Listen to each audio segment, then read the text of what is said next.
Inland Revenue Board officially launched its Operasi Mega today. This as it plans to up its tax collection from 2017's target of 127 billion ringgit to 134.7 billion ringgit in 2018. It is IRB's largest operation to date, involving 23 tax departments, 12 state tax offices, 37 tax branches, 17 tax investigation branches, and almost 40% of its workforce. The operation will last for 2 weeks from November 20th till December 1st. Ops Mega involves tax awareness, tax collection, civil lawsuits and convictions, as well as tax audits and investigations. IRB Deputy Chief Executive of Compliance Abdul Manap Din said Ops Mega will involve a few big cases, such as auditing works in 15 banks with offshore transactions in Labuan regarding transfer pricing issues. This is because there is an unequal distribution of profits between Peninsular Malaysia and Labuan due to different tax rates in both places. He declined to reveal the exact amount IRB expects to recover from these 15 banks, only stating it could go up to a few hundred millions. As part of Ops Mega, IRB has sent out notices on unpaid taxes to 6,560 individuals and companies to the tune of some 434 million. It has also identified 4,158 cases comprising individual and corporate taxpayers who will be subject to tax audits.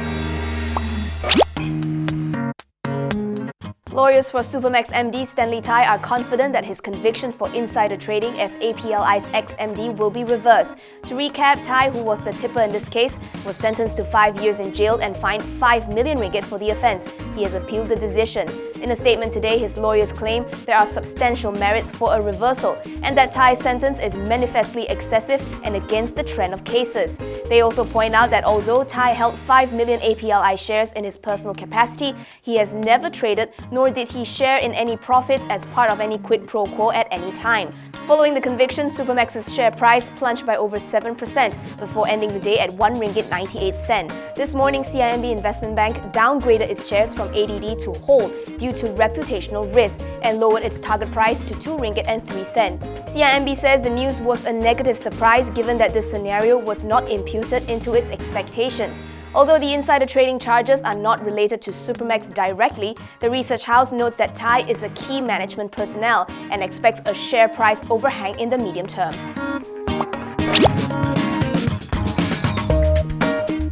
RHB's third quarter earnings slipped 3.26%, mainly due to higher impairment losses on loans, operating expenses and lower non-fund-based income. Net profit came in at 488.83 million ringgit, down from last year's 505.33 million ringgit. Revenue was also flat at 2.62 billion ringgit, down 1.14% from 2.65 billion ringgit previously. RHB said the Malaysian banking sector is expected to see modest growth, with lending momentum expected to improve in the last quarter of the year. Nevertheless, it said rising pressure on funding costs may weigh on the performance of banks. Group MD Khairul Saleh Ramli said that the bank continued to achieve consecutive quarters of sustained profitability at a time where domestic market loans growth is modest and continuing global uncertainties. Notwithstanding the challenges in asset quality, he said the bank's earnings proved its ability to capture opportunities and keep a firm grip on costs. Also, as the year ends, he sees a stronger pipeline for its core businesses, whilst its balance sheet, liquidity and capital remain strong.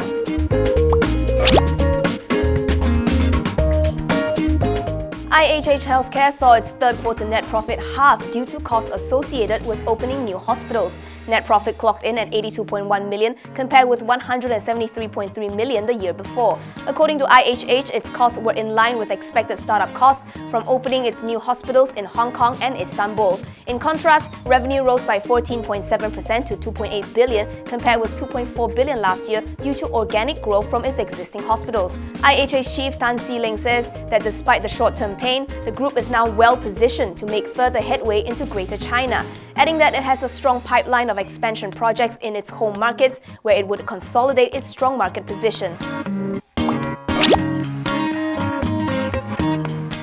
Ranhill is unaware of a proposed acquisition of its 80% owned SAJ Ranhill by the Johor government, which reportedly wants to gain full control of the water services company.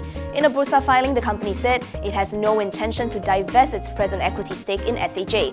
The NST had quoted Johor Public Works, Rural and Regional Development Committee Chairman Hasni Mohammed as saying that Johor was aiming to acquire the majority shares in the company. Hasni explained that the state had no say in how SAJ was being run, as it only had a 20% stake in the the company, which limited its power on water matters in Johor. Hasni said any increase in its stake would be based on revisioning its business planning with SAJ and not a hostile takeover.